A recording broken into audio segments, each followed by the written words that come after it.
Hello दोस्तों, welcome to my channel. आज हम जानेंगे पीएफ यानी कि प्रोविडेंट फंड के बारे में। देखिए, बहुत से लोगों को पीएफ के बारे में पहले से पता है, बहुत से लोगों को पता नहीं है। जिनको पता है वो ये वीडियो स्किप कर सकते हैं, लेकिन जिनको पता नहीं है उनके लिए ये वीडियो बहुत ही इम्पोर्टेंट है। पीएफ के बारे में आपको क्यों जानना चाहिए? देखिए, अगर आप कोई भी इंडिविजुअल है जो कहीं पे नौकरी करते हैं तो आपके सैलरी से बहुत से डिडक्शन होंगे। तो उन कई सारे डिडक्शन में एक डिडक्शन है पीएफ का भी। तो अगर आपका पैसा कहीं जा रहा है तो वो क्यों जा रहा है, कितना जाना चाहिए, मैक्सिमम कितना जाना चाहिए, मिनिमम कितना जाना चाहिए, या फिर अब तक आपके पीएफ के अकाउंट में कितना पैसा जमा हुआ है, उसका इंटरेस्ट का कैलकुलेशन क्या होता है, यही सारा इंफॉर्मेशन तो आपके पास होना चाहिए, क्योंकि पैसा तो आपका जा रहा है ना। तो इसीलिए इस वीडियो को आपका देखना बहुत ही इंपॉर्टेंट है। तो चलिए, लेट्स गेट स्टार्टेड।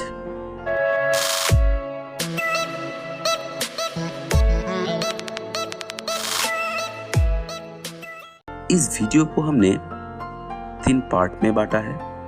पहला तो है इंट्रोडक्शन टू पीएफ, मतलब कि इस पार्ट में हम जानेंगे पीएफ होता क्या है, types of PF and PF के कंट्रोलर के बारे में। दूसरे पार्ट में हम जानेंगे how does a provident fund function, मतलब कि इसका एलिजिबिलिटी क्या क्या है, इसका लिमिटेशन क्या क्या है, इसके बारे में। और तीसरा जो बहुत ही इंपॉर्टेंट पार्ट है, इसमें हम जानेंगे पीएफ का कंट्रीब्यूशन एंड कैलकुलेशन के बारे में। तो चलिए देखते हैं। सबसे पहला जो पार्ट है कि व्हाट इज पीएफ। देखिए, एकदम सिंपल, एक लेमैन्स के व्यू से अगर हम देखें तो पीएफ एक बचत खाता है आपके रिटायरमेंट के टाइम के लिए या फिर आपके बुढ़ापे के लिए, जिसके लिए आप हर महीने थोड़ा थोड़ा करके पैसा जमा करते हैं आपके पीएफ के अकाउंट में। पीएफ का अगर हम डेफिनेशन दे एक स्टैंडर्ड लैंग्वेज में तो हम कह सकते हैं a provident fund is a government managed mandatory retirement saving scheme used in India, Singapore and other developing nation. यहाँ पे मैंडेटरी इसलिए बोला गया है क्योंकि यहाँ पे ईपीएफ के बारे में बोला जा रहा है, जो कि एम्प्लॉय के लिए मैंडेटरी होता है, क्योंकि उसका डिडक्शन अपने आप आपका एम्प्लॉयर कर लेता है हर महीने। आप जो ये पैसा हर महीने जमा करवा रहे हैं, आपके सैलरी का कुछ पोर्शन जमा करवा रहा है, तो ये पैसा गवर्नमेंट देखभाल करता है और आपके रिटायरमेंट के वक्त आप या तो फिर आपका जो नॉमिनी रहेगा वो ये पैसा विड्रॉ कर सकते हैं। समझ में आ गया? अगर यहाँ तक तो आपको कुछ भी कंफ्यूजन है तो कमेंट में जरूर पूछिएगा। इसके बाद हम जानेंगे टाइप्स ऑफ पीएफ, मतलब कि पीएफ किस किस प्रकार के होते हैं। पहला तो है 1 नंबर जो है ईपीएफ, मतलब कि एम्प्लॉयज प्रोविडेंट फंड, जो कि होता है सिर्फ और सिर्फ एम्प्लॉय के लिए जो कहीं पे नौकरी करते हैं। हो सकता है वो गवर्नमेंट इंस्टीट्यूशन हो या फिर नॉन गवर्नमेंट इंस्टीट्यूशन हो, कुछ भी। अगर वो institution employ provident fund act के अंदर आता है तो आपकी सैलरी से पीएफ का रिडक्शन जरूर होगा। दूसरा है पीपीएफ, जो कि नॉर्मल पब्लिक के लिए, जो कहीं पे नौकरी नहीं करते उनके लिए है पीपीएफ। ये वॉलंटरी है, अगर आप चाहे तो पीएफ का अकाउंट खुलवा सकते हैं, अगर ना चाहे तो नहीं। आप किसी भी नेशनलाइज्ड बैंक या फिर पोस्ट ऑफिस में जाके आपका पीपीएफ का अकाउंट खुलवा सकते हैं। अब देखिए कंट्रोलर। देखिए, मान लीजिए आपका एक सेविंग्स का खाता है या फिर करेंट अकाउंट है, कुछ भी हो, तो इसका कंट्रोलर कौन है? जिस बैंक में आपका खाता है, हो सकते हैं वो एसबीआई हो, बड़ौदा हो, कुछ भी हो, वैसे ही आपका जो ईपीएफ का खाता है उसका कंट्रोलर कौन है? जैसे कि अगर आपको आपका सेविंग्स के खाते का कुछ इन्फॉर्मेशन चाहिए, बैलेंस कितना है उसका डिटेल्स चाहिए, अकाउंट्स नंबर चाहिए, कुछ भी इन्फॉर्मेशन अगर आपको चाहिए तो आप बैंक के ब्रांच में जाएंगे, आपको इन्फॉर्मेशन मिल जाएगा क्योंकि वो आपका कंट्रोलर होगा। वैसे ही अगर आपको ईपीएफ के बारे में कुछ जानना हो, आपके खाते में कितना बैलेंस है, अकाउंट डिटेल्स जानना हो, विड्रॉ करना हो, कुछ भी, तो इसके लिए आपको कंट्रोलर के पास जाना होगा। तो कंट्रोलर कौन है? तो ईपीएफ का कंट्रोलर है ईपीएफओ, मतलब कि एम्प्लॉयज प्रोविडेंट फंड ऑर्गेनाइजेशन। इस ऑर्गेनाइजेशन का सिर्फ और सिर्फ एक ही काम है, इसको पूरी दुनिया से कोई मतलब नहीं, सिर्फ और सिर्फ एक काम है जो कि है ईपीएफ के खाते का देखभाल करना। पूरी इंडिया के सारे जो ईपीएफ का खाता है उसका देखभाल करना, इंटरेस्ट रेट तय करना और एनुअली उसका अनाउंस करना क्या रहेगा इंटरेस्ट रेट। हालांकि ईपीएफ का इंटरेस्ट रेट लगभग एवरेज 7 से 8% के आसपास ही रहता है। देखिए, EPFO is a government established saving scheme for employees of the organise sector, जो कि मैंने पहले भी बताया। ऑर्गेनाइज सेक्टर मतलब कि कहीं पे नौकरी करते हैं किसी गवर्नमेंट इंस्टीट्यूशन में या फिर नॉन गवर्नमेंट इंस्टीट्यूशन में, कहीं भी अगर वो नौकरी करता है तो उसके लिए है ईपीएफ, और बाकी का पीपीएफ। जो कहीं पे नौकरी नहीं करते, नॉर्मल स्टूडेंट है, बिजनेसमैन है, कोई भी माइनर है, कुछ भी कोई भी, उनके लिए होगा पीपीएफ का अकाउंट। अब हम जानेंगे how does a provident fund function, मतलब कि एक प्रोविडेंट फंड काम कैसे करता है। आप इसमें निवेश कैसे कर सकते हैं, हर महीने कर सकते हैं या फिर साल में किसी भी वक्त कर सकते हैं, मिनिमम कितना कर सकते हैं, मैक्सिमम कितना कर सकते हैं। तो देखिए, anyone who is a salaried employ will have a monthly payment with several deduction. One such deduction is for the provident fund, which is explicitly stated on the employee's payslip. मतलब कि अगर आप कहीं पे नौकरी करते हैं तो आपके सैलरी के साथ बहुत से डिडक्शन आता है।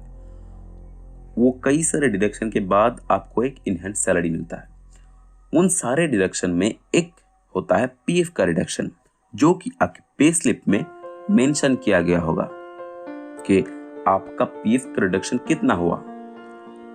और एक बात, आपकी सैलरी से जितना अमाउंट डिडक्ट होगा पीएफ के लिए, सेम उतना ही अमाउंट आपका एम्प्लॉयर भी आपके पीएफ के खाते में जमा करवाएगा। और अगर आप एम्प्लॉय है तो आपका डिडक्शन तो हर महीने होगा, मतलब कि पीएफ के खाते में आपका इन्वेस्टमेंट हर महीने होगा। लेकिन पीपीएफ के केस में ये हर महीने नहीं होगा, वो इंडिपेंडेंट है।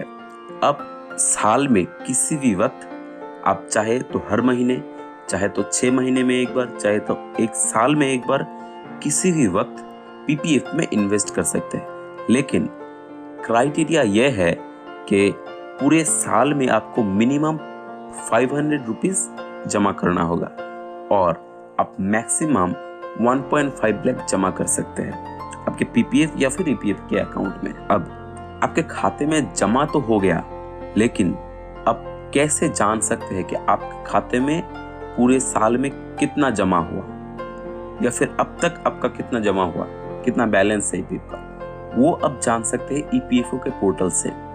वो अब कैसे जानेंगे, कैसे आपका पासबुक डाउनलोड होगा, उसके बारे में एक प्रॉपर डेडिकेटेड वीडियो मैं बना के चैनल में अपलोड कर दूंगा। और वो देखने के लिए अब हमारे साथ जुड़े रहिए, चैनल को सब्सक्राइब करके ऑल कर दीजिए, लाइक कीजिए, कमेंट कीजिए और ज़रूर शेयर कीजिएगा।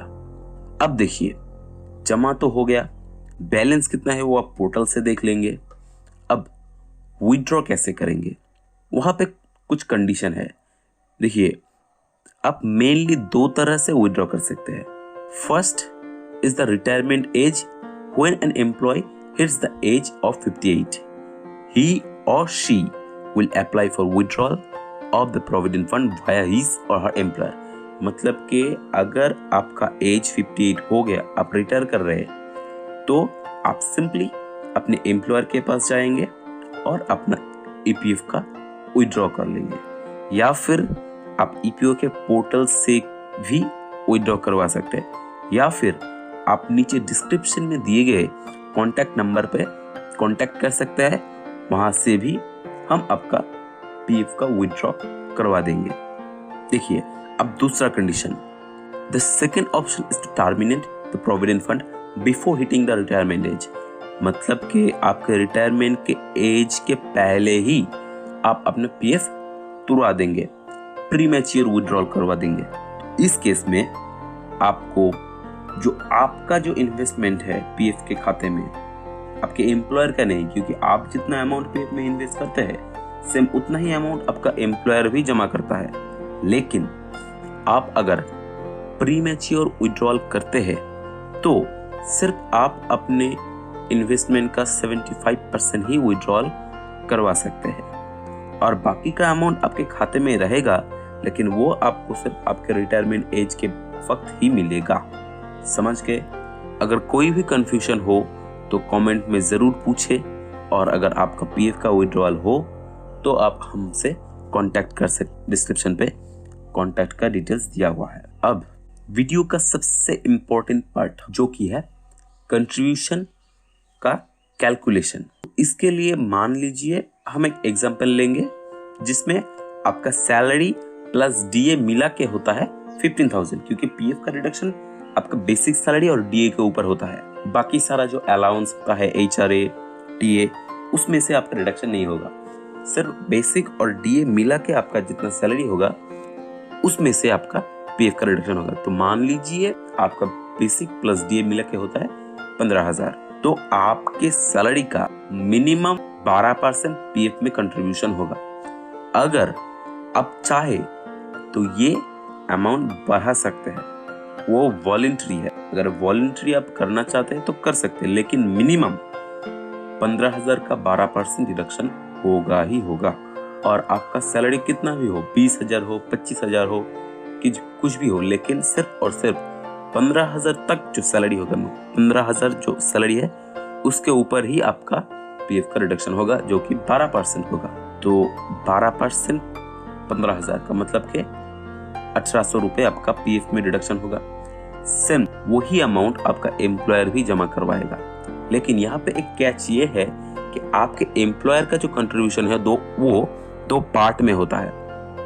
पहला तो है ईपीएफ में, दूसरा होता है ईपीएस मतलब कि एम्प्लॉय पेंशन स्कीम में। एक हो गया एम्प्लॉय प्रोविडेंट फंड जो कि होता है 3.67%, एक हो गया एम्प्लॉय पेंशन स्कीम जो कि होता है 8.33%। तो अगर 15,000 का 3.67% तो 550 हो गया, और 8.33% तो वो हो गया 1249, मतलब कि लगभग 1,250 रुपए। तो अब आपका टोटल एम्प्लॉय प्रोविडेंट फंड मतलब कि ईपीएफ में कंट्रीब्यूशन हो गया 1800 प्लस 550। तो अब आपका टोटल ईपीएफ में कंट्रीब्यूशन हो गया लगभग 2350 रुपए। 1,800 प्लस 550, टोटल 2350, और ईपीएस में हो गया 1250, लगभग 1250। अब आप कैसे जानेंगे आपके ईपीएफ में कितना जमा हुआ, आपका कंट्रीब्यूशन कितना है, एम्प्लॉयर का कंट्रीब्यूशन कितना है, ईपीएस में कितना जमा हुआ, आप कितना विड्रॉ कर सकते हैं। उसके लिए आपको पासबुक डाउनलोड करना होगा। डाउनलोड करके जो आपका कंट्रीब्यूशन होगा उसका 75%, अगर आप प्रीमैच्योर विड्रॉल करते हैं तो उसका 75% मैक्सिमम आप विड्रॉ कर सकते हैं। और अगर आप नॉर्मल मैच्योर होने के बाद मतलब आपके रिटायरमेंट के बाद विड्रॉ तो आप पूरा विड्रॉ कर सकते हैं। और फाइनेंशियल ईयर 22-23 के लिए ईपीएफ का इंटरेस्ट रेट है 8.1%। तो अगर आप जानना चाहते हैं पीएफ का विड्रॉल कैसे होता है, पासबुक कैसे डाउनलोड करते हैं, तो उसके लिए चैनल को जरूर सब्सक्राइब कीजिएगा, लाइक कीजिएगा, शेयर कीजिएगा, और कमेंट में इस वीडियो के बारे में अगर कुछ भी जानना हो या फिर किसी और टॉपिक के बारे में आपको जानना हो तो कमेंट में जरूर कमेंट कीजिएगा। Thank you, take care.